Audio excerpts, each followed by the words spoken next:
চট্টগ্রাম মাইজভান্ডারের দরবারে শরীফের সামনে গিয়া এক ভণ্ড আলেম নামক জালেম, জাহাঙ্গীরিয়া দরবারের পীর জাহাঙ্গীর, সে নিজে এসএসসি পরীক্ষার্থীদেরকে সাথে নিয়ে বলেছে যে বাবা তোমার কদমে আমাদের সালাম, তুমি এই যে বাচ্চারা পরীক্ষা দেবে এই পরীক্ষার্থীদেরকে ভুল ত্রুটি ক্ষমা করে এদেরকে কামিয়াব করে দিও।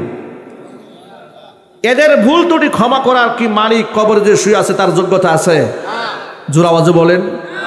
এই ভণ্ডামি বিরুদ্ধে আমরা কথা বলি, এরা আমাদের বিরুদ্ধে কথা বলে আমরা নাকি আল্লাহর ওলিদের দুশমন। নাউজুবিল্লাহ।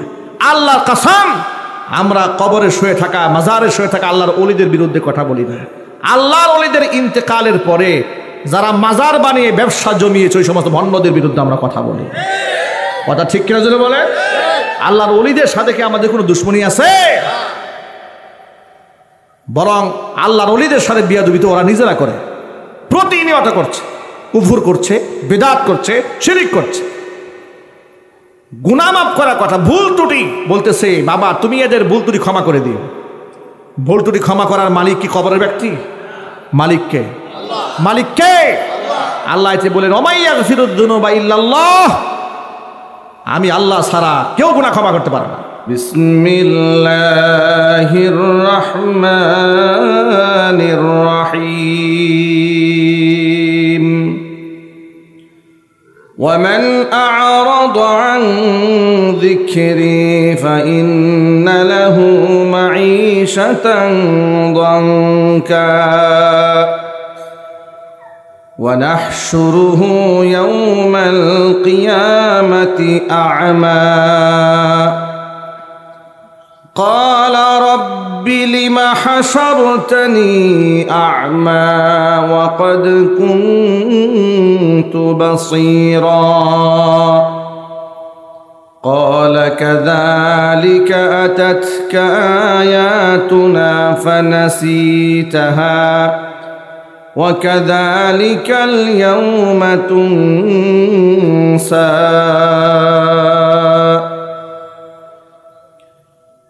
وقال النبي صلى الله عليه وسلم القرآن غنى لا فقر بعده ولا غنى دونه أو كما قال عليه الصلاة والسلام وقال تعالى في شان حبيبه ومحبوبه آمرا ومخبرا إن الله وملائكته يصلون على النبي يا أيها الذين آمنوا صلوا عليه وسلموا تسليما اللهم صل على محمد وعلى آل محمد كما صليت على إبراهيم وعلى آل إبراهيم إنك حميد مجيد اللهم بارك على محمد وعلى آل محمد كما باركت على إبراهيم وعلى آل إبراهيم إنك حميد مجيد محبت زبان ছেড়ে দিয়ে সকলে মিলে কিছুক্ষণ জিকির করুন লা ইলাহা ইল্লাল্লাহ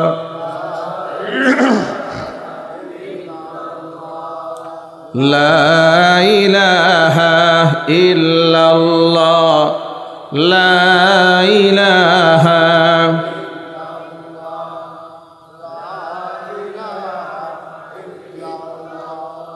لا إله إلا الله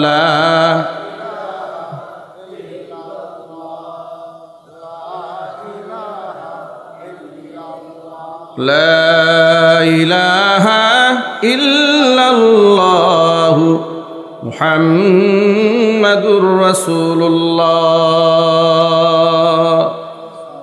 صلى الله عليه وسلم ঐতিহ্যবাহী ঢাকা মিরপুর 1 উত্তর বিশিল বাইতুল ফালাহ, কাজীবাড়ি জামে মসজিদ, মাদ্রাসা এলাকাবাসী ও আরতদার ব্যবসায়ীদের উদ্যোগে আয়োজিত নবম বার্ষিকী তাফসীরুল কোরআন মাহফিলের শেষ অধিবেশনের সম্মানিত সভাপতি আলহাজ কাজী জয়নাল আবেদিন সাহেব, মুতাওয়াল্লি ও সভাপতি বাইতুল ফালাহ, কাজীবাড়ি জামে মসজিদ ও মাদ্রাসা, মোহতারাম সভাপতির নেক হায়াত আল্লাহ তাআলা দারাজ করেন। ওই অপারেটর ভাই যে ভিতরের বক্সের আওয়াজ কমে গেছে, স্টেজ মনিটরে আওয়াজ দেন। অপারেটর স্টেজ মনিটরে আওয়াজ দেন। এছাড়াও আমন্ত্রিত বিশেষ অতিথিবৃন্দ, হাজারাত ওলামায়ে কেরাম, মুরব্বিয়ান এজম, অত্র এলাকা এবং পার্শ্ববর্তী এলাকার বিভিন্ন প্রান্ত থেকে ছুটে আসা দিন দরদি, ইমানদার, পরহেজগার, মুত্তাকি মুসলিম ভাইয়েরা, পর্দার অন্তরালে অবস্থানরত আমাদের সকলের শ্রদ্ধা ভাজন পর্দানিসীন মা এবং বোনের, মহান আল্লাহ রব্বুল আলামিনের দরবারে আলিশানে লাখো কোটি শুকরিয়া আদায় করছি যে মহান মনিব আমাদেরকে জুলাই আগস্টের বিপ্লবের মাধ্যমে দেশকে দ্বিতীয়বার স্বাধীন করে দিয়ে একটি স্বাধীন পরিবেশে স্বাধীন মন প্রাণ নিয়ে কোরআন সুন্নাহ থেকে আলোচনা করার, আলোচনা শোনার সুন্দর পরিবেশ আল্লাহ তাআলা তৈরি করে দিয়েছেন। এই জন্য আপনারা খুশি না বেজার? কম না বেশি? হৃদয়ের সবটুকুন ভালোবাসা উজাড় করে শ্রদ্ধা জড়িত কণ্ঠে মহান মনিবের শেখানো ভাষায় শুকরিয়া আদায় করছি। জবান ছেড়ে দিয়ে সকলে একযোগে বলছি আলহামদুলিল্লাহ। রব্বানা লাকাল হামদ হামদান কাসীরা তাইয়িবান মুবারাকান ফীহি। রব্বানা লাকাল হামদু কামা ইয়ানবাগি লিজালালি ওয়াজহিকা ওয়া আযীমি সুলতানিকা। আল্লাহ তাআলা আজকের তাফসীরুল কোরআন মাহফিলকে কবুল করুন। উত্তর বিশিল বাইতুল ফালাহ, কাজীবাড়ি জামে মসজিদ, মাদ্রাসাকে আল্লাহ তাআলা কিয়ামত পর্যন্ত কবুল করেন। মাদ্রাসার সমস্ত হাজাত আল্লাহ পাক তার গায়বে খাজানা থেকে মিটিয়ে দেন। এলাকাবাসীকে আল্লাহ তাআলা মাফ করে দেন। আরতদার ব্যবসায়ী ভাইদের ব্যবসা বাণিজ্যকে আল্লাহ তাআলা কবুল করেন। বা সালামাত বা আমানাত ব্যবসা বাণিজ্য পরিচালনা করার তৌফিক আল্লাহ পাক দান করেন। যে সমস্ত হাফেজ কোরআনরা মাথায় পাগড়ি পেয়েছেন, মৃত্যু পর্যন্ত কোরআনে কারিমের সম্মান ধরে রাখার তৌফিক আল্লাহ দান করেন। জগৎ বিখ্যাত আলেমে দ্বীন, দাঈ ইলাল্লাহ হিসেবে আল্লাহ তাদের সকলকে কবুল করেন। পিতা মাতার চক্ষু শীতলকারী সন্তান হিসেবে আল্লাহ তাআলা মঞ্জুর করেন। সর্বোপরি আজকের মাহফিলের ওসিলা করে কোরআনের নূর দিয়ে আল্লাহ পাক আমাদের অন্তরগুলোকে, সিনাগুলোকে আলোকিত করে দেন। এক বাক্যে জবাব দিয়ে বলুন, হেদায়েত দেওয়ার মালিককে? পৃথিবীর কোনো আলেমের হাতে হেদায়েতের মালিকানা আছে? কোনো পীরের হাতে, কোনো দরবেশের হাতে? যেখানে হেদায়েতের মালিকই পীর দরবেশটা হতে পারে না, সেখানে জান্নাত জাহান্নামের মালিক কি করে হয়? সেখানে তাকদির ভালো মন্দ করার মালিক কি করে হয়? আমাদের বাংলাদেশের ভণ্ড পীর, ভণ্ড ফকিরেরা, ভণ্ড দরবেশেরা মানুষের তাকদিরের পরিবর্তন করে, কিন্তু নিজের তাকদিরের খবর নাই। ঠিক না ভাই? মানুষকে ধোঁকা দিয়ে তারা প্রতিনিয়ত বোকা বানিয়ে যাচ্ছে। আল্লাহ তাআলা এই ধরনের চক্রান্ত থেকে আমাদের সকলকে হেফাজত করেন। আজকে আমরা মহাগ্রন্থ আল কোরআন থেকে সংক্ষিপ্ত পরিসরে কিছু কথা বলতে চাই। আল্লাহ যেন আমাদের জবান থেকে দামি কথা বের করে দেন। আমি হাজারো চেষ্টা করে আপনাদের সামনে দামি কথা বলতে পারবো, যদি আল্লাহ পাকের পক্ষ থেকে তৌফিক না হয়। কারণ এই জবানের উপর কি আমাদের কারো ক্ষমতা আছে? এখন যদি আল্লাহ স্টপ হয়ে যেতে বলে, জবান থেকে কোনো কথা বের হবে না। কথা ঠিক কিনা? আল্লাহ এই মুহূর্তে যদি আমার জবান, আমি অনর্গল প্রতিদিন ঘন্টার পর ঘন্টা কথা বলি, আমিও এটা স্বীকার করি অকপটে মহান রবের সামনে, আমার আল্লাহ যদি 1 সেকেন্ডের মধ্যে আমাকে বলেন, হুকুম করেন, আল্লাহ তো বলতেও হবে না কিছু, আল্লাহর ইরাদা হওয়া মাত্র আমার জবান বন্ধ করে দিতে পারেন। সে ক্ষমতা আল্লাহর আছে না নাই? সে যত বড় আলেম হোক না কেন, এই জন্য ইলমের বড়াই করা যাবে না, অহংকার করা যাবে না। বনী ইসরাইল সম্প্রদায়ের বিখ্যাত একজন আলেম ছিল, তার নাম ছিল বালআম ইবনে বাউরা। আমালিকা গোত্রের লোকদের সাথে নবী মূসা কালিমুল্লাহকে এবং তার সম্প্রদায়কে আল্লাহ তাআলা জিহাদ করার হুকুম করলেন। মূসা আলাইহিস সালাতু ওয়াস সালাম বনী ইসরাইল সম্প্রদায়কে প্রস্তুত করলেন, আমালিকা গোত্রের লোকদের সাথে লড়াই হবে। আমালিকা গোত্র বললে সহজে চিনবেন না, বোঝার জন্য বলি। বর্তমান যেখানে বাইতুল মাকদিস, মসজিদে আকসা, এটা তো সবাই চেনেন নাকি? না চেনেন না আপনারা? খোঁজখবর আছে তো মসজিদে আকসার? কারা কারা চেনেন মসজিদে আকসাকে? হাত দেখি তো। মাশাল্লাহ, মসজিদে আকসার সাথে আমাদের হৃদয়ের সম্পর্ক, এটা কোনোদিন আমরা ভুলব না, ইনশাল্লাহ বলেন। আমরা প্রজন্মের পর প্রজন্ম আমাদের সন্তানদেরকে মসজিদে আকসা চিনাই যাবে। ইহুদিরা যত চক্রান্ত করবে আমরা তত সোচ্চার হব, ইনশাল্লাহ। জুড়ে বলেন, আরো জুড়ে বলেন। এই যে মসজিদে আকসার এলাকাটা, এই এলাকাটা ইন্না ফিহা কওমান জাব্বারিন, সেখানে বসবাস করতে এক শক্তিধর জাতিগোষ্ঠী, দাম্ভিক জাতিগোষ্ঠী।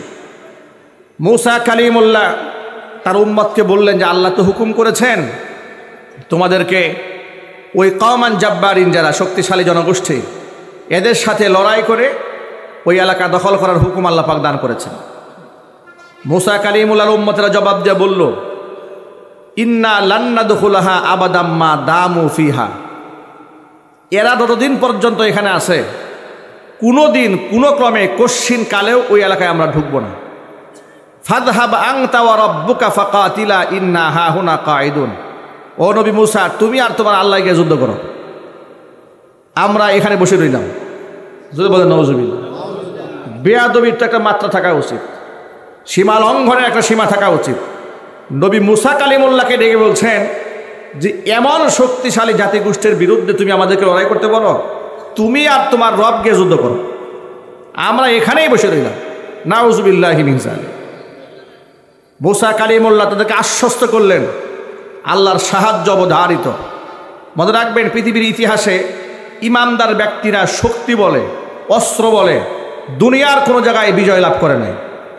পৃথিবীর ইতিহাসে যত জায়গায় ইসলামের বিজয় এসেছে, ইমানের বিজয় এসেছে, আল্লাহ পাকের সাহায্যে এসেছে, আল্লাহ পাকের নুসরতে এসেছে, ঠিক কিনা বলে? মূসা কালিমুল্লাহ তাদেরকে আশ্বস্ত করলেন তোমরা ভয় পেও না, আল্লাহর সাহায্য আসবে।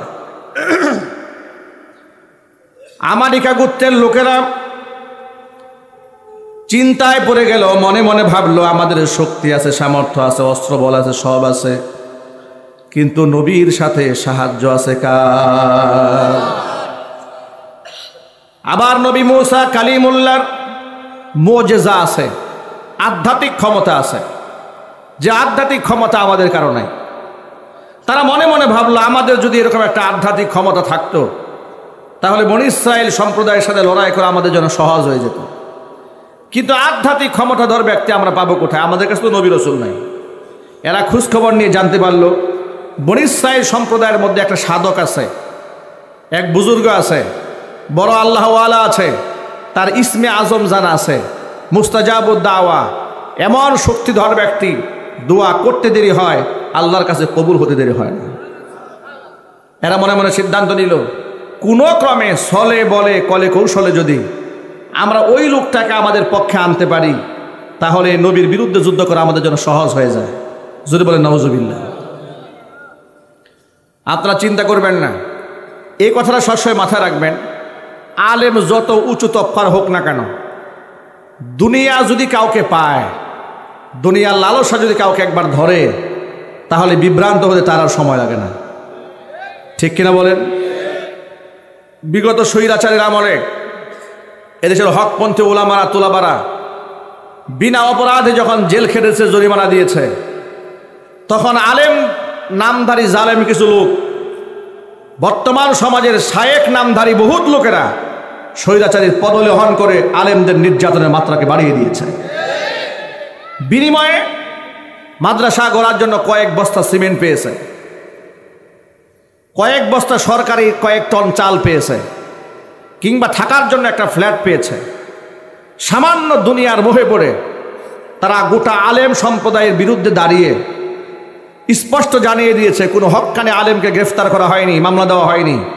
যাদের গ্রেফতার করা হয়েছে সব ধর্ম ব্যবসায়ী।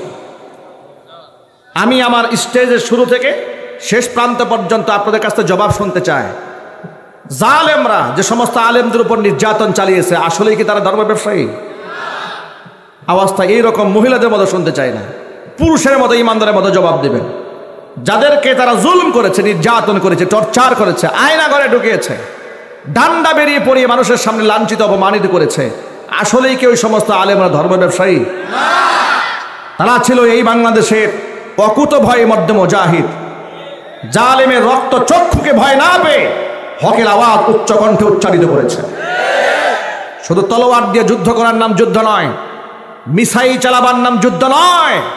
নবী করিম সাল্লাল্লাহু আলাইহি সাল্লাম বলেছেন, কালিমাতু হাক্কিন ইনদা সুলতানিন জাইর। জালেম শাসকের সামনে দাঁড়িয়ে সত্য কথা উচ্চারণ করা হচ্ছে আফদলুল জিহাদ, পৃথিবীর শ্রেষ্ঠতম জিহাদ। চিৎকার যখন আল্লাহু আকবার। এই সমস্ত মুজাহিদদেরকে যখন কষ্ট দেওয়া হয়েছে, বহুত নামধারী বুজুর্গরা জালেমের পদলেহন করেছে। একটি টু শব্দ উচ্চারণ করে জালেমের জুলমের বিরুদ্ধে কোনো কথা বলে নাই, নির্যাতনের বিরুদ্ধে কোনো কথা বলে নাই। কথা কি সত্য না অসত্য? বাস্তব না অবাস্তব? আমার তাদের অবস্থা দেখলে এই বালাম ইবনে বাউরার কথা মনে পড়ে। বালাম ইবনে বাউরাকে হাতে নেওয়ার জন্য তৎকালীন যুগের আমালিকা সম্প্রদায়ের লোকেরা সিদ্ধান্ত গ্রহণ করলো, যত বড় বুজুর্গই হোক না কেন, যদি মোটা অঙ্কের হাদিয়া দেওয়া যায় বুজুর্গি সব শেষ হয়ে যাবে। মোটা অঙ্কের টাকা পয়সা নিয়ে বালাম ইবনে বাউরার সামনে তারা পেশ করেছে, বালাম আমাদের হয়ে একটু কাজ করতে হবে। বালাম বলল, কি করতে হবে বলো? এলাকার লোকেরা বলল, শোনো, অবশ্যই মুসা কালিমুল্লাহর বিরুদ্ধে যখন আমাদের লড়াই শুরু হয়ে যাবে তখন পাহাড়ের উপর তুমি দাঁড়াবে, দাঁড়িয়ে আল্লাহকে বলবে, রব্বুল আলামিন আমালিকা গোত্রের লোকদেরকে বিজয় দান করো আর মুসা কালিমুল্লাহ এবং তার বাহিনীকে ধ্বংস করে দাও। বালাম বলল, তোমাদের কি মাথা ঠিক আছে? আমি হলাম একজন সাধারণ মানুষ, আর নবী মুসা হচ্ছেন আল্লাহ পাকের একজন জালিলুল কদর নবী। নবীর বিরুদ্ধে আমি কি করে কথা বলবো? এটা কি আমার সাজে নাকি? আর এই দোয়া আল্লাহর কাছে কবুল হবে এটা তোমার চিন্তা করলে কি করে? তারা বলল, আপনার কাছে ইসমে আজম আছে, আপনি একটা দিনের জন্য একটু স্যাক্রিফাইস করেন, আমাদের হয়ে একটু কাজ করেন, দেখেন আপনার জন্য আমরা কত কিছু আদি নিয়ে আসছি। কোনো ক্রমে তাকে তারা রাজি করাতে পারলো না। কিন্তু মনে রাখবেন, প্রতিটা মানুষের একটা দুর্বল জায়গা থাকে, সফট কর্নার থাকে। কিছু কিছু মানুষের প্রতি তাদের দুর্বলতা থাকে, ঠিক না? এরা বালামের দুর্বল জায়গাটা খুঁজে বের করলো। খোঁজখবর নিয়ে নিয়ে দেখে বালাম তার বউয়ের কাছে খুব দুর্বল, স্ত্রীকে খুব মহব্বত করে, ভালোবাসে। বালামকে দুর্বল করার জন্য মোটা অঙ্কের হাদিয়া নিয়ে বউয়ের কাছে তারা চলে গেছে। বালামের সামনে দিয়ে বালামকে রাজি করাতে পারে নাই, স্বর্ণগুলা নিয়ে গেছে বউয়ের সামনে। বউয়ের সামনে সোনাগুলা পেশ করে দিয়ে বলে, আম্মা জান, আপনাদের কত হিতাকাঙ্ক্ষী আমরা, অথচ আপনার স্বামী আপনার ফ্যামিলির কল্যাণ চায় না। বিয়ের পর থেকে আপনার কয়টা গয়না সে দিয়েছে? মহিলা মানুষ তো মন নরম, চিন্তা ভাবনা করে দেখে আসলেই তো আমরা তো এরকম লাক্সারিয়াস লাইফ লিড করি না, সামান্য জীবনযাপন করি। দেখুন আমরা আপনাদের কত কল্যাণ চাই, এতগুলো হাদিয়া বালামকে দিয়েছিলাম, তিনি নেন নাই, আপনার জন্য দিয়েছি। জিজ্ঞেস করলো, কি করতে হবে? তেমন কিছু নাই, এই একটা দিনের জন্য আপনার স্বামীকে বুঝাবেন, উনি যদি আমাদের হয়ে কাজ করে। বালামের স্ত্রী মহিলা মানুষ মন দুর্বল হয়ে গেছে, বলে আপনাদের টেনশনের কোনো কারণ নাই, স্বামীকে কেমনে ম্যানেজ করতে হয় এটা আমার জানা আছে। ইন্না কাইদাকুন্না আযীম, মহিলাদের চক্রান্ত বড় মারাত্মক। স্বামী বেচারা রাতের বেলায় বাড়ি আসছে, আসার পরে এখন বউ তো বালামের সাথে ঠিক মতো কথাবার্তা বলে না, আরেক দিকে তাকিয়ে থাকে, শুতে গেছে আরেক দিকে তাকিয়ে শুয়ে আছে। বালাম বেচারা বিস্মিত হয়ে জিজ্ঞেস করলো, কি ব্যাপার, হঠাৎ করে তোমার আবার কি হলো? তুমি হঠাৎ করে আমার সাথে কথাবার্তা বলছো না? বালামের স্ত্রী বলল, তোমার সাথে আমার কোনো কথা নাই, তুমি আমাদের ফ্যামিলির কল্যাণ চাও না, আমাদের ভবিষ্যৎ প্রজন্মের কল্যাণ চাও না। বালাম বলল, আমি যদি আমার ফ্যামিলির কল্যাণ না চাই, আমার ফ্যামিলির কল্যাণ আর কে চাবে? তুমি যদি কল্যাণ চাইতে তাহলে ওই যে আমালিকার গোত্রের লোকেরা এত কিছু হাদিয়া নিয়ে আসছে, এদের হয়ে একটা দিন কাজ করলে কি হতো? বালাম বলল, তুমি জানো তারা কি প্রস্তাব করেছে? বলে, তা তো জানি না। তারা বলেছে মুসা কালিমুল্লাহর বিরুদ্ধে বদদোয়া করতে। সেটা তো আমার দ্বারা সম্ভব নয়। বউ বলল, অসুবিধা কি, একটা দিনের জন্য না হয় গুনাহ একটু হয়েই গেল, এরপরে তওবা করে ভালো হয়ে যাবে। এটা হচ্ছে শয়তানের চূড়ান্ত চক্রান্ত। পৃথিবীতে মানুষকে যত বড় অপরাধ করায় শয়তান, প্রতিটা অপরাধ করাবার পেছনে শয়তান এই বুঝটা দেয়, অসুবিধা নেই, আজকেই তো করবা, কালকে তওবা করে ভালো হয়ে যায়। ঠিক কিনা জোরে বলে? প্রতিটা মানুষকে তওবা করার আশ্বাস দিয়েই সে অপরাধটা করায়। আবার যখন সে অপরাধটা করে ফেলে তখন শয়তান পুরা 360 ডিগ্রি অ্যাঙ্গেলে এবার ইউটার্ন গ্রহণ করে, বেটা তুই যে কাম করছ তোরে আল্লাহ মাফ করতো না। আগেই বুঝাইছিল যে অন্যায় করো, তওবা করা মাফ হয়ে যাবে, করার পর আবার উল্টো বোঝাচ্ছে তুমি যে পাপ করছো তোমার তওবায় কাজ হবে না। এর হতাশ বানিয়ে দেয়, নিরাশ বানিয়ে দেয়। বালাম বলল, না এটা আমি করব না। স্ত্রী বলে, অন্তত পক্ষে আমার দিকে তাকিয়ে একটু রাজি হও। বেচারা স্ত্রীকে খুশি করতে গিয়ে বলো, আচ্ছা ঠিক আছে, তুমি যেহেতু চেয়েছ আমি একটা দিনের জন্য রাজি হয়ে গেলাম। নাউজুবিল্লাহ পরে এত বড় আলেম নবীর বিরুদ্ধে বদদোয়া দেওয়ার জন্য দাঁড়িয়েছে পাহাড়ের উপরে। পাহাড়ের উপরে দাঁড়াইয়া আল্লাহ পাককে বলতেছে, রব্বুল আলামিন তিনি চাচ্ছিলেন মুসার বিরুদ্ধে বদদোয়া দিবে, কিন্তু মুখ থেকে বের হচ্ছে, আল্লাহ মুসা কালিমুল্লাহ এবং তার বাহিনীকে বিজয় দান করা, আমালিকা গোত্রের লোকদেরকে ধ্বংস করো। একটু জোরে সুবহানাল্লাহ বলতে হবে। জবান কথা শুনে কার? আরো জোরে বলেন, আর রহমান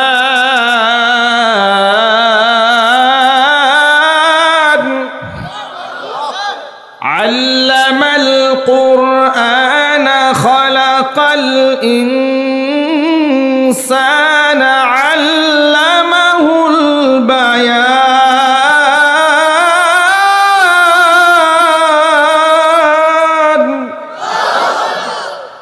দয়াময় আল্লাহ রাব্বুল আলামিন মানুষ সৃষ্টি করেছেন, কোরআন শিখিয়েছেন, মানুষ সৃষ্টি করেছেন, আল্লামাহুল বায়ান মানুষকে বয়ান করার যোগ্যতা দান করেছেন, কথা বলার শক্তি দিয়েছেন। ওই আল্লাহ তাআলা জবানকে নিয়ন্ত্রণ করছেন। সুবহানাল্লাহ বলেন। বালামের মুখ থেকে বের হয়ে গেল, আল্লাহ নবী মুসা কালিমুল্লাহ এবং তার বাহিনীকে বিজয় দান করো, আমালিকা গোত্রের লোকদেরকে ধ্বংস করো। এই দোয়া করতে না করতে আমালিকা গোত্রের লোকেরা ক্ষিপ্ত হয়ে গেছে, এই মিয়া টাকা কি এই দোয়া করার জন্য দিয়েছি তোমার, দোয়া চেঞ্জ করো মিয়া। বালাম বলছে, আনকারাতনি লিসানি, আমি তো চেষ্টা করছি, জবান তো আমার কথা শোনে না, আমার জবান আমার বিরুদ্ধে চলছে। একটু জোরে বলতে হবে সুবহানাল্লাহ। জবান আল্লাহ পাকের হুকুমে চলে। এই যে তিনি চাইলেন নবী মুসার বিরুদ্ধে বদদোয়া করতে, কিন্তু নবীর পক্ষে দোয়া হয়ে যাচ্ছে, এটা আল্লাহর পক্ষ থেকে বালামের জন্য একটা সতর্কবাণী ছিল, বালাম সাবধান হয়ে যাও।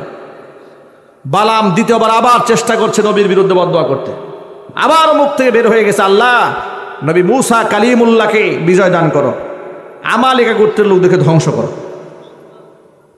দুইবার বালাম চেষ্টা করেছে নবীর বিরুদ্ধে বদদোয়া করতে, দুইবারই আল্লাহ তাআলা নবী মুসা কালিমুল্লাহর পক্ষে তার জবানটা চালিয়ে দিয়েছেন। এটা ছিল দ্বিতীয়বারের মতো আল্লাহর পক্ষ থেকে সতর্কবাণী। কিন্তু বেচারা নাফরমান সামান্য কয়েকটা টাকা গ্রহণ করেছে, কিন্তু হাদিয়া পেয়েছে, কিছু স্বর্ণরূপা পেয়েছে, লোভ সামলাতে পারে নাই, চেষ্টা করছে নবীর বিরুদ্ধে বদদোয়া দেওয়ার জন্য। তৃতীয়বার যখন চেষ্টা করতে গেছে, আল্লাহ তাআলা এমন গজব নাজিল করেছে, সাথে সাথে বালামের জিহ্বা কুকুরের মতো জোরে নাভি পর্যন্ত পড়ে গেছে। কোরআন মাজিদের সূরা আরাফে আল্লাহ ইতিহাস বলেছেন, ওয়াতলু আলাইহিম নাবাআল্লাযী আতাইনাহু আয়াতিনা ফানসালাখা মিনহা ফাআতবাআহুশ শাইতান ফাকানা মিনাল গাওয়িন। নবীজি ওই ব্যক্তির ইতিহাস আপনি আপনার উম্মতের লোকদেরকে শোনান, যাকে আমি আমার নিয়ামত দান করেছিলাম, আমার নিদর্শন দান করেছিলাম। ফানসালাখা মিনহা, নিদর্শন থেকে সে বের হয়ে গেছে। ফাআতবাহু শাইতান, শয়তান তার পিছু নিয়েছে। ফাকানা মিনাল গাবিন, সে বিভ্রান্ত হয়েছে। ওয়ালাউ শি'না লারাফা'নাহু বিহা ওয়ালাকিন্নাহু আখলাদা ইলাল আরদি ওয়াত্তাবা'a হাওয়াহ ফামাসালুহু কামাসালিল কালবি ইন তাহমিল আলাইহি ইয়ালহাস আও তাতরুকুহু ইয়ালহাস যালিকা মাসালুল কওমিল্লাযীনা কাযযাবু বিআয়াতিনা ফাকসুসিল কসাস লাআল্লাহুম ইয়াতাফাক্কারুন। নবীজি, তাকে যে মর্যাদা আমি দিয়েছিলাম, ওয়ালাউ শি'না লারাফা'নাহু বিহা, একে আমি আরো অনেক উপরে উঠিয়ে নিয়ে যেতে পারতাম। ওয়ালাকিন্নাহু আখলাদা ইলাল আরদি, তবে সে দুনিয়ার প্রতি আকৃষ্ট হয়ে গেছে। ওয়াত্তাবা হাওয়াহু, সে নফসের তাবিদারি করেছে, নফসের গোলামি করেছে। ফামাসালুহু কামাসিলিল কালবি, আমি আর দৃষ্টান্ত বানায় দিলাম কুকুরের মতো। ইন তাহমিল আলাইহি ইয়ালহাস আও তাতরুহু ইয়ালহাস, কুকুরের পিঠে যদি তুমি বোঝা উঠায় দাও, এরপরও কুকুর হাঁপাবে। বোঝা না উঠায় দিলেও কুকুর হাঁপাবে। বালআমের অবস্থা আমি আল্লাহ এই পরিণতি করেছিলাম। হুজুরে কন নাউজুবিল্লাহ। আয়াত থেকে অনেকগুলা শিক্ষা আছে। এর মধ্যে 1 নাম্বার শিক্ষা হচ্ছে, যত বড় আলেম আর বুজুর্গ হোক না কেন, যদি কোনো ব্যক্তি আল্লাহর সাথে নাফরমানি করে, আল্লাহর সাথে গাদ্দারি করে, তাহলে এত বড় মাপের ব্যক্তিকে আল্লাহ রাব্বুল আমিন মুহূর্তের মধ্যে পদস্খলন ঘটাইয়া জাহান্নামে ঢুকাই দিতে আল্লাহ পাকের সময় লাগে না। এই জন্য 2 কলম লেখাপড়া করে, কিংবা 2 দিন তাহাজ্জুদের নামাজ পড়ে, কিংবা 2-3টা চিল্লা দিয়া নিজেকে আর সে মুআল্লার বাসিন্দা মনে করার কোনো কারণ নাই। অহংকারী হওয়ার কোনো কারণ নাই। সাহায্য চাইতে হবে কার কাছে? আর আল্লাহর কাছে দোয়া করতে হবে, রব্বানা লা তুজিগ কুলুবানা বা'দা ইদ হাদাইতানা ওয়া হাব লানা মিন লাদুনকা রাহমাতান ইন্নাকা আনতাল ওয়াহ্হাব। আয় আমাদের রব, লা তুজিগ কুলুবানা বা'দা ইদ হাদাইতানা, হেদায়েত দেওয়ার পরে তুমি আমাদের অন্তরগুলাকে বক্র করে দিও না। আমাদের অন্তরের কন্ট্রোল কার হাতে? জোরে বলেন, কার হাতে? হাদিস শরীফে এসেছে, আল্লাহর নবী বলেন, ইন্না কুলুবা বানি আদম বাইনা ইসবাইহির রহমান ইউসাররিফুহা কাইফা ইয়াশা। আদম সন্তানের অন্তরগুলো আল্লাহ পাকের 2 আঙ্গুলের মাঝখানে থাকে। ইউসাররিফুহা কাইফা ইয়াশা, যেভাবে খুশি আল্লাহ পাক সেভাবেই ঘুরাই দিতে পারেন। এই জন্য আল্লাহর কাছে সবসময় দোয়া করবেন, আল্লাহুম্মা মুসাররিফাল কুলুব সাররিফ কুলুবানা আলা তাআতিক। আল্লাহ তাআলা, তুমি তো অন্তরের পরিবর্তনকারী, তোমার আনুগত্যের মধ্যে আমাদের অন্তরগুলো ঝুঁকায় দাও। জোরে কোন আমিন। 1 নাম্বার, নিজেকে অহংকারী দাম্ভিক ভাবে উপস্থাপন করার কোনো সুযোগ নাই। অহংকার করার একমাত্র মালিক। আরো যদি বলেন, টাকার অহংকার করা যাবে? ইলমের অহংকার, ক্ষমতার অহংকার।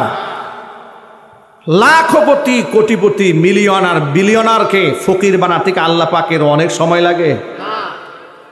ক্যালিফোর্নিয়ার দিকে তাকান, আমেরিকার লস অ্যাঞ্জেলেসের দিকে তাকান। বিলিয়ন টাকা খরচ করে যারা ঘর বানিয়েছে, তারা মুক্ত আকাশের নিচে ফুটপাতে আছে। দৃশ্য দেখে পৃথিবীর দাম্ভিক এবং অহংকারীদের সবক নেওয়া দরকার। ঠিক কিনা বলেন? ক্ষমতার অহংকার যারা করে, তারা নব্য ফেরাউন, নব্য নমরুদ, নব্য আবু জাহাল, নব্য কারুন, শেখ হাসিনাকে দেখে শিক্ষা গ্রহণ করা দরকার। ক্ষমতার অহংকার যারা করে, আলেম বিদ্বেষী হয়ে আলেমদেরকে যারা তুচ্ছ তাচ্ছিল্য করে, তাদের পরিণতি কি হয় এটা স্বৈরাচারীকে দেখে জাতিকে সবক নেওয়া উচিত। ওরা আল্লাহ কোরআন থেকে মুখ ফিরিয়ে নিয়েছিল। আপনাদেরকে একটা তথ্য দেই, আপনাদের বেশি কষ্ট হচ্ছে? এই অপারেটর ভাই একটু বক্সে আওয়াজ দেন তো, ভিতরে স্টেজ মনিটরে একটু আওয়াজ দেন, কথা বলতে কষ্ট হচ্ছে, আওয়াজগুলো বের হচ্ছে না। প্রশাসনের লোকেরা আলেমদেরকে ধরে নিয়ে কি বলতো শোনেন, আমাকেও তো ধরেছে, আমিও জানি। এরা বলতো যত বদদোয়া দেওয়ার দেন, অসুবিধা নাই, কিন্তু মাইকে আমাদের বিরুদ্ধে কিছু বললেন না। নাউজুবিল্লাহ বলবেন না ভাই? আচ্ছা, এই কথাটা শুনলে কেমন লাগে বলেন তো? মানে কত বড় ফেরাউন হলে, কত বড় কারুন হলে, কত বড় আবু জাহেল হলে, কত বড় নমরুদ হলে এমন কথা বলে যে বদদোয়া যা দেওয়ার আল্লাহর কাছে দেন, অসুবিধা নেই আমাদের। কিন্তু খবরদার মাইকে আমাদের বিরুদ্ধে কিছু বলতে পারবেন না। আপনারা ওয়াজে বসেন, ওয়াজে বৈশা আমাদের বিরুদ্ধে কিছু বলবেন না। বদদোয়া যা দেওয়ার দিয়ে দেন। বদদোয়াটাকে, আল্লাহর ক্ষমতাকে, আল্লাহর শক্তিকে তুচ্ছ তাচ্ছিল্য মনে করেছিল। কথা বলতে হবে, ঠিক কিনা বলেন? আল্লাহ পাক কোথা থেকে কি ঘটাই দিলেন। আহারে, ওরা তো চিন্তাও করতে পারে নাই। ওরা চিন্তা করে দেখে এসএসএফ আমার, ঠিক না? বিজিবি আমার, র্যাব আমার, এনএসআই আমার, ডিজিএফআই আমার, পুলিশ আমার, সেনাবাহিনী আমার, এরপর মুদি আমার, ঠিক না? স্বামী স্ত্রীর সম্পর্ক আমাদেরকে টেক্কা দেবে এত সহজ কারণ। আল্লাহ পাক এতগুলা পৃষ্ঠা কেমনে উল্টাই দিলেন? আল্লাহু আকবার বলেন। সব ক্ষমতার মালিককে, চিৎকার দিয়ে বলুন মালিককে। আল্লাহ পাক দেখিয়ে দিয়েছেন আমাদেরকে। আমাকে যখন ধরেছিল 2018-তে, লোকেরা বলতো হুজুর, যারা আপনার হাতে হ্যান্ডকাপ পরাতে এসেছে, আল্লাহ পাক কি ওদের হাতটারে অকেজু করে দিতে পারলো না? শুধু কি হ্যান্ডকাপ লাগিয়েছে, হ্যান্ডকাপ লাগাবার পরে ওর মধ্যে গরু রশি বাঁধছিল, মোটা রশি। এক রশিতে আমাদেরকে 7জনকে বাঁধছে, এক রশিতে আমার হাতে। এরপরে আরেকজন একজন করে সিরিয়ালে 7জনকে বেঁধেছে। আমি 1 নম্বরের আসামি। মাহফিল থেকে তুলে নিয়ে গেছে, মামলা দিয়েছে, পকেটে ককটেল বোমা পাওয়া গেছে, গোপন বৈঠক থেকে নিয়েছে। এই হচ্ছে মামলার ধরন। চলে গেলাম মানিকগঞ্জে আরেক মাহফিলে, মামলা দিয়েছে, গাড়ি পুড়িয়ে আগুন লাগিয়ে দিয়েছে, অসংখ্য লোকেরা তাকিয়ে দেখেছে, মামলা দিয়ে দিয়েছে। একাধিক মামলা। হাতটাকে যে মসজিদে জুমার খুতবা দিতে দেবে না, প্রশাসনের লোক পাঠিয়ে দিয়েছে, ওসি সাহেবকে পাঠিয়ে দিয়েছে আমার বাড়িতে, ডিসিকে পাঠিয়েছে আমার বাড়িতে, যে বাসায় থাকি। হুজুরকে আমি তখন বাসায় ছিলাম না, বাসায় পাঠিয়ে বাড়িওয়ালাকে বলে এসেছে, মাদানী সাহেব বাসায় থাকে? বলে হ্যাঁ। এই বাসায় যেন উনি আসতে না পারেন, যদি উনি আসেন আপনারা সহ মামলা খাবেন। মসজিদে গিয়ে দেখে জুমার দিন পুরা মসজিদ ঘেরাও দিয়েছে। প্রশাসনের লোকদেরকে বললাম, কি ভাই, কি সমস্যা আপনাদের, এত পুলিশ কেন চতুর্দিকে? হুজুর আপনার নিরাপত্তা দেওয়ার জন্য আসছি। আমার বাড়িতে আমাকে থাকতে দেয় না, মসজিদে আমাকে পাহারা দিতে গেছে। আমি বললাম, আপনাদের পাহারাদেরকে আমি চেয়েছি, নিরাপত্তা আমি চেয়েছি। বলে না, ঊর্ধ্বতন কর্মকর্তার নির্দেশ, আপনাদের এখানে ঝামেলা হওয়ার সম্ভাবনা আছে, আপনাদের নিরাপত্তা দেওয়ার জন্য এসেছি। এই শেষ জুমা, পরে আর আমাকে পরে দেয় নাই। আমি বললাম, আচ্ছা ঠিক আছে, এত লম্বা সময় জুমার খুতবা দিয়েছি কেন্দ্রীয় মসজিদে, অন্ততপক্ষে আমাকে বিদায় নেওয়ার সুযোগ দেন। বলে না, বিদায় নিতে দেওয়া হবে না, বিদায় নিতে গেলে আপনার ভক্তরা ঝামেলা করবে। কথা বুঝতে পেরেছেন? আপনি যেতে পারবেন না। আমাদেরকে লাস্ট খুতবা দেওয়ার সুযোগ দেয়নি, বিদায় নেওয়ার সুযোগ দেয় নাই। আল্লাহ দেখেন নাই? কি বলেন আপনার? আল্লাহ দেখেন না এগুলো? আল্লাহ পাক সব দেখেছেন, আল্লাহ সব দেখেছেন। 16 বছর স্বৈরাচার এই দেশে শোষণ করেছে, চুরি করেছে, দেশের টাকা বিদেশে পাচার করেছে। মাদার অফ হিউম্যানিটি না, এটা হচ্ছে মাদার অফ মাফিয়া।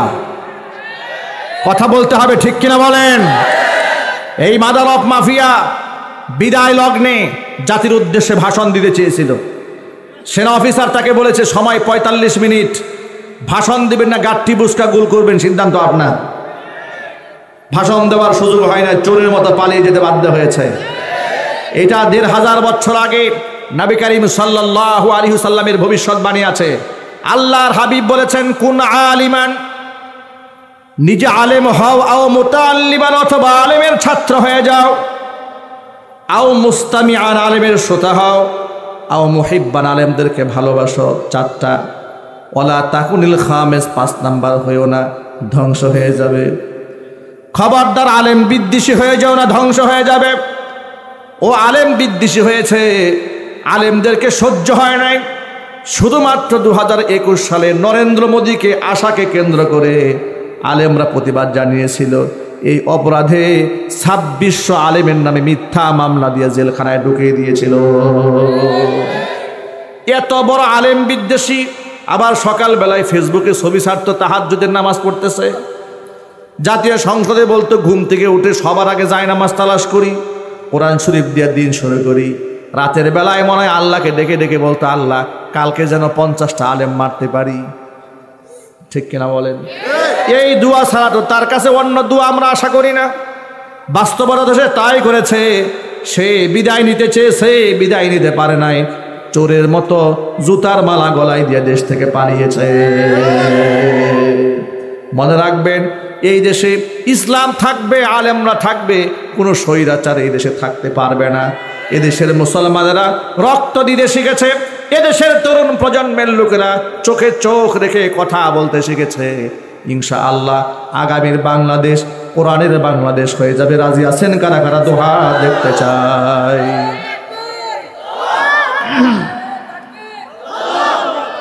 আল্লাহ কবুল করেন, জোরে কোন আমিন। ভাইরা আমার, এবার আমি আমার খুতবার মধ্যে যে আয়াতে কারিমা তেলাওয়াত করেছি সূরা তাহা থেকে, দেখেন আল্লাহ পাক কি বলছেন আয়াতে।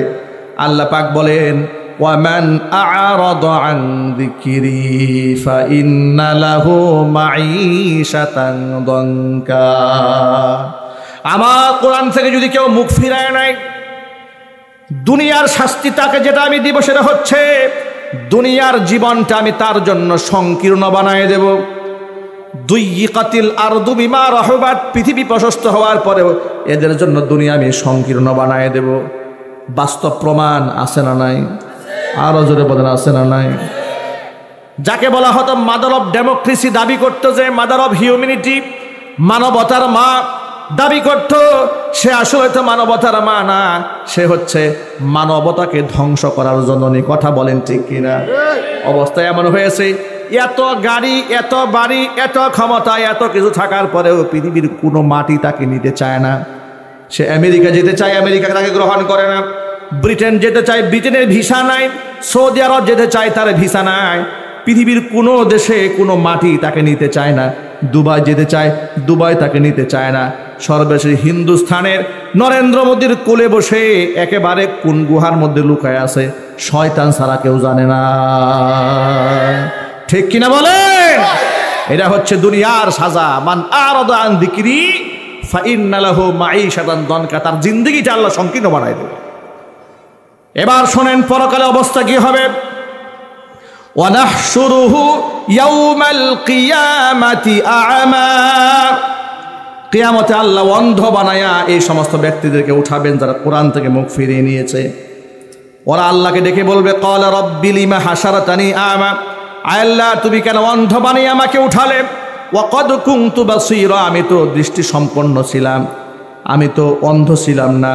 আল্লাহ পাক তখন ডেকে বলবেন, ক্বালা কাযালিকা আতাতকা আয়াতুনা ফানাসিতাহা ওয়া কাযালিকাল ইয়াউমা তুনসা। এভাবে আমার আয়াতগুলো তোমার কাছে এসেছিল। ফানাসিতাহা, তুমি আমার আয়াতগুলোকে ভুলে গিয়েছিলে। তুমি যেভাবে আমার আয়াতগুলোকে ভুলে গিয়েছিলে, আজকে তোমাকেও ঠিক সেইভাবেই ভুলে যাওয়া হচ্ছে। জোরে কোন নাউজুবিল্লাহ। আমার প্রিয় ভাইরা, এক বাক্যে জবাব দেন, আল্লাহ যদি মুখ ফিরিয়ে নেন, মুক্তির আর কোনো রাস্তা আছে? জোরে বলেন। আলেমরা মুখ ফিরায় নিলেও রাস্তা আছে, সাহাবীরা মুখ ফিরায় নিলেও রাস্তা আছে, হাত্তাকে মুহাম্মদ সাল্লাল্লাহু আলাইহি ওয়াসাল্লামও যদি মুখ ফিরায় নেন, রাস্তা আছে। আল্লাহ যদি মুখ ফিরায় নেন, আর উপায় থাকবে না। একটা ছোট্ট ঘটনা বললে সহজে বিষয়টা বুঝতে পারবেন। নবী করিম সাল্লাল্লাহু আলাইহি ওয়াসাল্লাম মদিনার সাহাবীদের মধ্যে একে অপরকে ভাই ভাই বানিয়ে দিয়েছিলেন। আনসারী একজন সাহাবীর সাথে সাকিফ গোত্রের এক সাকাফিয়ানের সাথে বন্ধুত্ব বানিয়ে দিয়েছিলেন। আনসারী সাহাবীকে বাড়িতে রেখে ওই সাকাফিয়ান সাহাবীকে আল্লাহর নবী জিহাদের ময়দানে নিয়ে গেলেন। আনসারী সাহাবীকে বাড়িতে রেখে গেলেন যাতে বাড়ি ঘরের বাজার টাজার করে দিতে পারে। এবার আনসারী সাহাবী বাজার করে সাকাফির স্ত্রীর কাছে বাজার দিতে তার বাড়ি গেছে, গিয়ে দেখে তার স্ত্রী গোসল করে কাপড় টাপড় নাড়তেছে, চুলগুলা বাহির থেকে দেখা যাচ্ছে। নারীদেরকে যতগুলা গুণে পুরুষকে আকৃষ্ট করে, পুরুষকে নারীদের যতগুলো সৌন্দর্যতা আকৃষ্ট করে, এর মধ্যে চুল কিন্তু মারাত্মক জিনিস, ঠিক কিনা বলেন? তো ওই নারীর চুল তাকে আকৃষ্ট করেছে। এই আনসারী সাহাবী শয়তানের ধোকায় পড়েছে, নারীর একদম কাছে চলে গেছে, হাত স্পর্শ করে ফাকাব্বালা, চুমা একটা দিয়ে ফেলেছে হাতের মধ্যে। এমন সময় এই নারী বলেছে, তুমি তোমার ভাইয়ের আমানতের খেয়ানত করলে, তোমার উচিত ছিল তার আমানতকে রক্ষা করা, তুমি খেয়ানত করেছ। সে এমনভাবে লজ্জিত হলো, ঘর থেকে বের হয়েছে, পাহাড়ের চূড়ায় গিয়ে পাগলের মতো চিৎকার করে কান্না শুরু করেছে। এদিক থেকে নবী করিম সাল্লাল্লাহু আলাইহি ওয়াসাল্লাম জিহাদ থেকে ফিরে এলেন।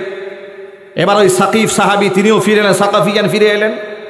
বাড়িতে এসে স্ত্রীর কাছ থেকে বিবরণ শুনতে পেলেন। শোনার পরে তিনি পাহাড়ের চূড়ায় গিয়ে দেখেন তার সেই ভাই এমনভাবে কান্না করতেছে, তার মায়ে লেগেছে, তাকে হাত ধরে উঠিয়েছে, চলো, তুমি এত অনুশোচনায় ভুগতেছ, নিশ্চয়ই এর একটা বিহিত হবে, এর একটা ফয়সালা হবে। আবু বকর সিদ্দিক রাদিয়াল্লাহু তাআলা আনহুর কাছে গেলেন তারা। আবু বকরের কাছে ঘটনার বিবরণ খুলে বললেন। আবু বকর বললেন, তুমি তোমার ভাইয়ের খেয়ানত করেছ, তোমার কি মুআমালা হবে এটা আমার জানা নাই। আবু বকরের কাছ থেকে তিনি হতাশ হয়ে গেলেন, নিরাশ হয়ে গেলেন, গেলেন উমরের কাছে। হযরত উমরের কাছে বর্ণনা দেওয়ার পর উমর সব শুনলেন। শোনার পরে তিনি বললেন, আল্লাহ রব্বুল আলামিন তোমার ভাইয়ের আমানতটা তোমার দায়িত্বে দিয়েছিলেন, কিন্তু তুমি খেয়ানত করেছ, তোমার কি ফয়সালা হবে আমার জানা নাই। এবার তারা ভয়ে ভয়ে মুহাম্মদ সাল্লাল্লাহু আলাইহি ওয়াসাল্লামের দরবারে এসে হাজির। রাসূলের কাছে গোটা ঘটনার বিবরণ বলে, হে আল্লাহর রাসূল, আমি আহালাকতু কদ হালাকতু, আমি ধ্বংস হয়েছি, আরেকজনকে ধ্বংস করে ফেলেছি। কেন, কি হয়েছে? আমি আমার ভাইয়ের আমানতের খেয়ানত করেছি, আমি আমার ভাইয়ের স্ত্রীর হাতে চুম্বন করেছি। মুহাম্মদ সাল্লাল্লাহু আলাইহি ওয়াসাল্লাম রাগে গুসায় খুবই ফুঁসে উঠলেন। তিনি বললেন, তোমার ফয়সালা আমার হাতে নাই। এখন আবু বকরের কাছ থেকে তিনি নিরাশ হয়েছেন, ওমরের কাছ থেকে নিরাশ হয়েছেন, হাত্তাকি মুহাম্মদ সাল্লাল্লাহু আলাইহি ওয়াসাল্লামের কাছ থেকে তিনি নিরাশ হয়ে গেলেন। প্রিয় ভাইরা, তার যাওয়ার কি আর কোনো জায়গা আছে? আরো যদি বলেন, আছে, যাওয়ার জায়গা আছে। তিনি আবার চলে গেলেন পাহাড়ের চূড়ায়, কেঁদে কেঁদে বলছে, রব্বুল আলামিন, আবু বকর আমাকে ফিরিয়ে দিয়েছে, ওমর আমাকে ফিরিয়ে দিয়েছি, হাত্তাকি তোমার হাবিব আমাকে ফিরিয়ে দিয়েছে, আমার যাওয়ার আর কোনো জায়গা নাই, তুমি ছাড়া আমার আর কেউ নাই।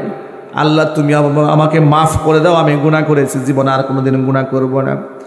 আল্লাহর কাছে তার চোখের পানি এমনভাবে কবুল হয়ে গেল, আল্লাহ পাক কোরআন মাজিদের সূরা আলে ইমরানের আয়াত নাজিল করে হুজুরকে জানিয়ে দিলেন, জিবরাইল যা আমার দোস্তের কাছে গিয়ে জানায় দে, ওয়াল্লাযীনা ইযা ফাআলু ফাহিশাতান আও যালামু আনফুসাহুম যাকারুল্লাহা ফাস্তাগফারু লিযুনুবিহিম ওয়া মান ইয়াগফিরুয-যুনুবা ইল্লাল্লাহ ওয়া লাম ইউসিররু আলা মা ফাআলু ওয়া হুম ইয়ালামুন উলাইকা জাযাউহুম মাগফিরাতুম মির রাব্বিহিম ওয়া জান্নাতুন তাজরি মিন তাহতিহাল আনহারু খালিদিনা ফিহা ওয়া নি'মা আজরুল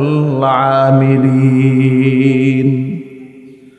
আল্লাহ পাক বললেন, ওয়াল্লাযীনা ইযা ফাআলু ফাহিশাতান, তাদের কেউ যদি কোনো অন্যায় কাজ করে ফেলে, গুনার কাজ করে ফেলে, আও যালামু আনফুসাহুম, অথবা নিজের উপর তারা জুলুম করে, অন্য কোনো গুনাহ করে, হয়তো ব্যভিচার করে অথবা ব্যভিচার ছাড়া অন্য গুনাহ করে, চুরি ডাকাতি মিথ্যা কথা যাই করুক না কেন, যাকারুল্লাহ, যখন আমার কথা স্মরণ হয়ে যায়, ফাস্তাগফারু লিযুনুবিহিম, তাদের গুনার জন্য তারা আমি আল্লাহর কাছে মাগফিরাত কামনা করে, ক্ষমা প্রার্থনা করে। আর ওমাইয়াগফিরুয-যুনুবা ইল্লাল্লাহ, ক্ষমা তো গুনাহ একমাত্র আমি ছাড়া কেউ করতে পারে না। আল্লাহ ছাড়া কি কেউ গুনাহ ক্ষমা করতে পারে? আরো জোরে বলেন, গুনাহ একমাত্র মাফ করার মালিক কে? এই জন্য আল্লাহর কাছে মাপ চাইতে হয়, কোনো কবরের কাছে গিয়া গুনাহ মাপ চাবেন না। কথা ভালো করে শোনেন, কবরের সামনে গিয়া কবরে থাকা ব্যক্তির কাছে গুনাহ মাপ চাবেন না। আমি রেকর্ড দেখাতে পারবো, চট্টগ্রাম মাইজভান্ডারের দরবারে শরীফের সামনে গিয়া এক ভণ্ড আলেম নামক জালেম, জাহাঙ্গীরিয়া দরবারের পীর জাহাঙ্গীর, সে নিজে এসএসসি পরীক্ষার্থীদেরকে সাথে নিয়ে বলেছে যে বাবা তোমার কদমে আমাদের সালাম, তুমি এই যে বাচ্চারা পরীক্ষা দেবে এই পরীক্ষার্থীদেরকে ভুল ত্রুটি ক্ষমা করে এদেরকে কামিয়াব করে দিও। এদের ভুল ত্রুটি ক্ষমা করার কি মালিক কবরে যে শুয়ে আছে তার যোগ্যতা আছে? জোর আওয়াজে বলেন।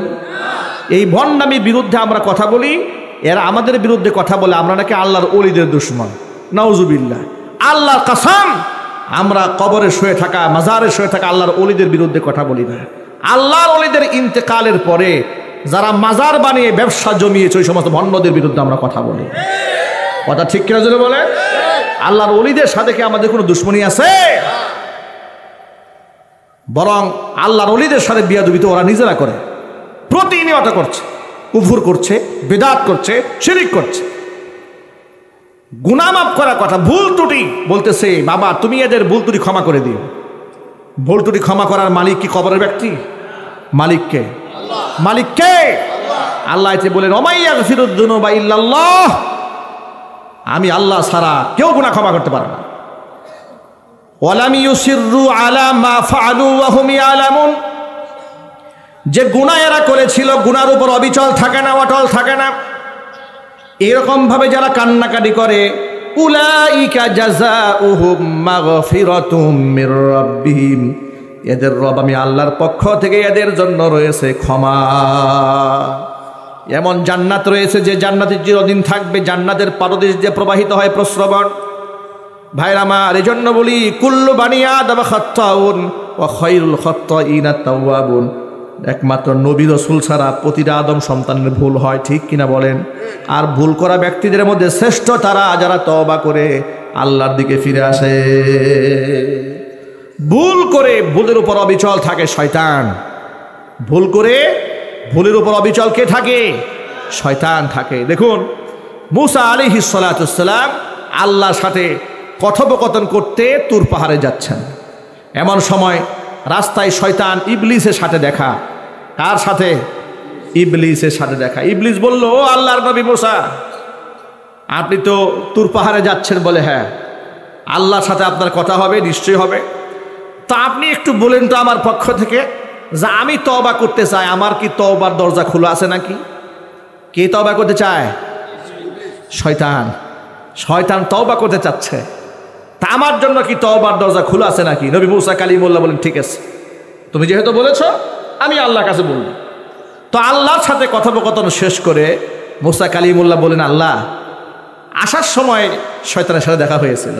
আচ্ছা আল্লাহ জানে না এগুলা? একটু জোরে বলেন ভাই। আল্লাহ জানেন, সব আল্লাহ পাক দেখেন। আল্লাহু আকবার বলেন। আল্লাহ সব জানেন। ইন্নাল্লাহা লা ইয়াখফা আলাইহি শাইউন ফিল আরদি ওয়ালা ফিস সামা। আসমান জমিনে আল্লাহর কাছে কিছুই লুকায়িত থাকে না। মূসা কালিমুল্লাহ বলছেন আল্লাহ, শয়তানের সাথে আমার দেখা হয়েছিল, ও তোমার কাছে একটা আরজি পেশ করেছে, ও তওবা করতে চায়। আল্লাহ পাক বলে মূসা রে, ও তো তওবা করবে না। কেন? আল্লাহ সে তওবা করতে চায়, সে বলেছে তার জন্য তওবার দরজা খোলা আছে নাকি? যদি খোলা থাকে তো কেমনে তওবা করবে তুমি বলে দাও, আমি বলে দিচ্ছি। আল্লাহ বলল ঠিক আছে, তুমি এবার তাকে যাওয়ার সময় বলে যেও সে যদি তওবা করতে চায় তার তওবার দরজা খোলা আছে। যে আদমকে সেজদা না করার কারণে তাকে আমি ধ্বংস করে দিয়েছি যুক্তিতর্কের কারণে, সে যেন আদমের কবরে গিয়ে সেজদা দেয়। আদমের কবরে সেজদা দিয়ে আমার কাছে যদি শয়তান মাফ চায় আমি ওরেও মাফ করে দেব। এবার নবী মূসা কালিমুল্লাহ নেমে এলেন। আবার পথিমধ্যে শয়তানের সাথে দেখা। শয়তান বলল আল্লাহর নবী মূসা, আমার কথা কি মনে আছে নাকি আপনার? বলে নিশ্চয় আছে। আমার আবেদনটা কি আপনি পেশ করেছিলেন আল্লাহর কাছে? জি পেশ করেছিলাম। তো আল্লাহ কি বলেছে? আল্লাহ বলেছে তোমার জন্য তওবার দরজা খোলা আছে, কন্ডিশন আছে। বললো কি কন্ডিশন? কন্ডিশন হলো যে আদমকে সেজদা না করার কারণে তোমাকে আল্লাহ মালউন বানিয়ে দিয়েছে, ওই আদমের কবর গিয়ে সেজদা দিবে। সেজদা দিয়া তুমি যদি আল্লাহর কাছে মাফ চাও আল্লাহ তোমারও মাফ করে দিবেন। শয়তান বলে জিন্দা আদমরে সেজদা দেই নাই, মরাটাকে গিয়ে সেজদা দেব? এটা কোনো কথা হলো নাকি? জিন্দারের সে এখন মরে গেছে, এরা সাথে আমার কি কোনো প্রেস্টিজ নাই? আমার কোনো মান সম্মান নাই? শয়তানের নাকি মান সম্মান আছে? দেখছেন আমাদের দেশেও মানবরূপী শয়তানদের কিছু মান সম্মান আছে। কেমন দেখায়? ২৫০০ মানুষকে যারা গণ অভ্যুত্থানে খুন করেছে, ওই খুনিদের এক কুখ্যাত আসামি গ্রেফতার করা হয়েছে। নৌ পরিবহন মন্ত্রী হাতের মধ্যে হ্যান্ডকাপ পরে উঠাইছে। আদালতে তিনি বলেন, আমরা 5 বারের এমপি, আমাদের হাতে হ্যান্ডকাপ পরাইলে আমাদের ইজ্জত চলে যায়, আমরা বড় ইজ্জত আলী, আমাদের বিরাট সম্মান আছে, হ্যান্ডকাপ যেন আমাদেরকে না পরানো হয়। আমাদের তখন চিৎকার করে বলতে ইচ্ছা করে যে আলেমের ধুলার সমান যোগ্যতা এই মন্ত্রী এমপিদের নাই, তোমরা সে আলেমের কবরের মধ্যে রশি লাগিয়েছিলে। কথা বলেন না ভাই, ঠিক কিনা বলেন? একটা আলেমের জুতা বহন করার যোগ্যতা এই দেশের এমপি মন্ত্রীদের আছে? চিৎকার দিয়ে বলেন আছে? এদের কি যোগ্যতা আছে?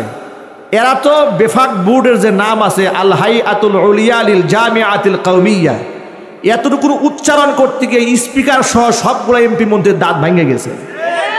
কথা ঠিক কিনা বলেন? এরা অহংবোধে জমিনের মধ্যে ওরা হাঁটে, আলেমদেরকে নিয়ে বিশুদ্ধার করে, মৌলবাদ বলে গালিগালাজ করে। যে আলেমদের পদচুম্বন করে, যে আলেমদের পা স্পর্শ করে, হাত স্পর্শ করে, হাত চুম্বন করে জাতি নিজেকে ধন্যবান মনে করে, ওই সমস্ত আলেমদেরকে তোমরা কোমরের মধ্যে রশি বাঁধাইছিলা, এগুলো আমরা ভুলে যাইনি। কথা বলেন ভাই, ঠিক কিনা বলেন? মুফতি সাখাওয়াত হোসেন রাজি হাফিজাহুল্লাহ একজন গবেষক আলেম, মুফতি আমিনী রহমাতুল্লাহ আলাইহির মেয়ের জামাই, লালবাগ মাদ্রাসার সিনিয়র শেখুল হাদিস, এত বড় আলেম 2 পায়ের মধ্যে ডান্ডা বেঁধে লাগিয়েছে।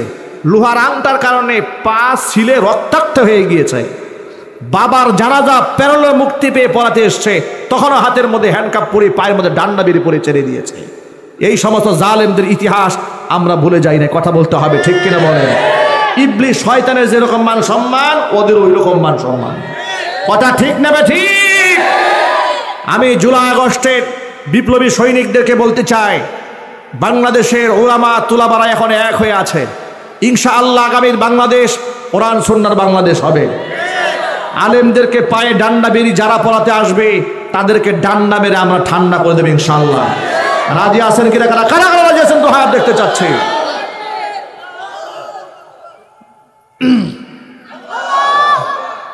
আল্লাহ আমাদের ঐক্যবদ্ধ থাকার তৌফিক দান করে, জোরে করে আমিন। কোরআন থেকে মুখ ফিরিয়ে নেওয়ার সুযোগ নাই। কোরআন সম্মান এবং মর্যাদার প্রতীক। এই যে আজকে ছেলেরা মাথায় পাগড়ি পেয়েছে, এক একটা হীরার টুকরা হয়েছে, ডায়মন্ড হয়েছে, এদের সাথে তুলনা করা যায় এমন কিছু নাই। সুবহানাল্লাহ কোন কেন? শোনেন, আল্লাহ নবী বলেন, আল কুরআনু গিনান লা ফাকরা বাদা। কোরআন এমন একটা সম্পদ, যে সম্পদ যার অর্জিত হয়ে যায়, দুনিয়াতে তার কোনো দারিদ্রতা থাকে না।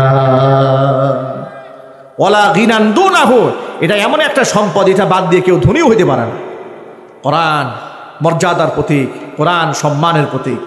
আচ্ছা প্রিয় ভাইরা, ডোনাল্ড ট্রাম্পের আপনার শপথ অনুষ্ঠানে বাংলাদেশ থেকে কয়েকজন গেস্ট দাওয়াত পেয়েছে, রাষ্ট্রীয় মেহমান হিসেবে 2-1 সেখানে গেছে। হাতটাকে এই পৃথিবীর অনেক বড় বড় দেশের রাষ্ট্রপ্রধানরা, ভিআইপি পার্সন, সিআইপি পার্সনরা তার শপথ অনুষ্ঠানে অংশগ্রহণ করেছে। তালিকার মধ্যে যাদের নাম এসেছে, তারা এতটা আনন্দিত হয়েছেন, এত পুলকিত হয়েছেন, এত গর্ববতী হয়েছেন, এক একজনে মানে এক এক আনন্দে ঠেলায়, মানে গর্বিত না, গর্ববতী হয়ে গেছেন এক একজনে, খুশির ঠেলায়। কথা বুঝতে পেরেছেন? আমার প্রশ্ন হচ্ছে, সামান্য ডোনাল্ড ট্রাম্পের মতো একটা পাগলা তার শপথ অনুষ্ঠানে গিয়ে যদি তুমি এত বড় গর্ববোধ করো, আল্লাহ সুবহানাহু ওয়া তাআলার জবানে কারো নাম উচ্চারিত হলে তার কেমন গর্ববোধ হওয়া দরকার? নবী করিম সাল্লাল্লাহু আলাইহি ওয়াসাল্লাম উবাই ইবনে কাব রাদিয়াল্লাহু তাআলা আনহুকে ডেকে বলেন, উবাই, আল্লাহ আমাকে হুকুম করেছে আমি যেন তোমাকে সূরা বাইয়িনা তেলাওয়াত করে শোনাই। উবাই ইবনে কাব এই কথা শুনে আবেগ আপ্লুত হয়ে পড়েছেন। তিনি বললেন, আওয়া সাম্মানি ইয়া রাসূলুল্লাহ, হে আল্লাহ রসুল, আপনি যে বললেন আমাকে আল্লাহ কোরআন শোনাতে বলেছে, আল্লাহ কি আমার নামটা উচ্চারণ করেছে নাকি? সুবহানাল্লাহ বললেন না? তার আবেগের জায়গাটা কোথায়? আপনি যে বললেন আমাকে শোনাতে বলেছে, তো আল্লাহ কি আওয়া সাম্মানি আমার নাম বলেছে? হুজুর বলেন, হ্যাঁ, আল্লাহ তোমার নাম ধরে বলেছে, উবাইরে কোরআন শোনাও। উবাই ইবনে কাব রাদিয়াল্লাহু তাআলা আনহু আনন্দে অশ্রুসিক্ত হয়ে গেলেন, অঝর ধারায় কান্নায় ভেঙে পড়লেন। এত সম্মান আল্লাহ পাক তাকে দিয়েছেন, স্বয়ং আল্লাহ পাক তার পবিত্র জবানে তার নামটা উচ্চারণ করে ফেলেছেন। কেন এই সম্মান? একমাত্র কারণ তিনি কোরআনে কারিমের লেখক ছিলেন। এর মানে কোরআনে আয়াত যখন নাজিল হতো, ওহী যারা লিখে সংরক্ষণ করতেন তাদের মধ্যে অন্যতম একজন ব্যক্তি হচ্ছে এই উবাই ইবনে কাব। ইন্নাহু কানা মুআল্লিমাল কোরআন, তিনি কোরআনের শিক্ষক ছিলেন। মুসলিম সাহাবীদেরকে তিনি কোরআন শেখাতেন। আল্লাহর নবীর ইন্তেকালের পরে রাসূলের জায়নামাজে দাঁড়িয়ে সাহাবীদেরকে মুক্তাদি বানিয়ে খাতমে কোরআনের তারাবির নামাজ পড়িয়েছেন। চিৎকার দেখুন আল্লাহু আকবার। কোরআনের সম্মানে উবাই ইবনে কাবের নাম আল্লাহর জবানে উচ্চারিত হয়েছে। সুতরাং আমাদের ছেলেরা কোরআন পড়েছে।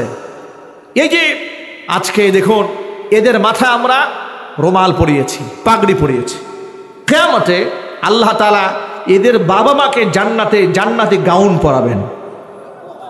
আমাদের এই দুনিয়াতে অনার্স কমপ্লিট করলে, মাস্টার্স কমপ্লিট করলে, পিএইচডি ডিগ্রি অর্জন করলে বিশ্ববিদ্যালয় কর্তৃপক্ষ এদেরকে ব্ল্যাক কালারের গাউন পরায়, পৃথিবীর অন্য দেশে ভিন্ন কালারের গাউন পরায়, মাথার মধ্যে একটা ক্যাপ পরায়, সম্মানের প্রতীক।